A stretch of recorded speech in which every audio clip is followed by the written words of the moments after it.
2018's research, though, has shown a smart jump in the growth of deposits in the July to September quarter. Now, this raises the question whether some people perhaps were in the know of the coming demonetization and were already pushing in hoarded cash into the banking system in slow doses. We're not suggesting that that is the case, but we're saying that there is a curious coincidence. Lata, who studied these numbers, the deposit numbers, and how they've jumped over the last several quarters and what they are in quarter 2, joins us with the details. Lata, it's a curious coincidence, isn't it?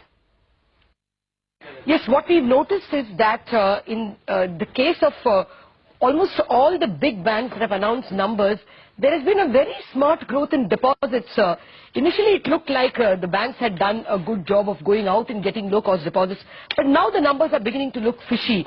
Just look at State Bank of India's deposit numbers.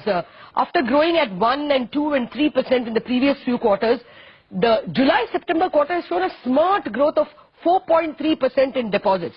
Let's go to PNB. PNB showed, okay, the year ago quarter was good, but otherwise it's been a 1.6, 0.8, 0.2% growth in deposits in the last few quarters. But in the July-September quarter, it's a huge 3.8% jump in deposits.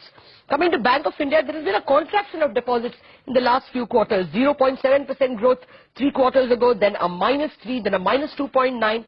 And this quarter, July-September, a huge 1.5% growth. Likewise, Union Bank, after seeing a contraction of deposits in the previous quarter of 1.2%, this quarter, July-September, is a huge 6.7% growth in deposits, a number which Union Bank has not shown in several quarters. I'm referring to quarter-on-quarter growth in deposits. And then finally, Bank of Baroda, again, contraction of deposits in the previous 3 quarters. And this quarter, it is a 1% growth in deposits. Well, this coincidence of deposits growing for all banks and the fact that we are staring at a demonetization of notes gives rise to a suspicion that were some people in the know and therefore they could push in their hoarded money into deposits through probably several small deposits and be ahead of the curve. It just raises that doubt that there is a synchronous rise in deposit growth at a time when the economy was not doing well, as the IIP shows, as the results of several companies show. There is no upturn in the economy, then why this sudden growth in deposits? Is it fishy? That's the question we're asking.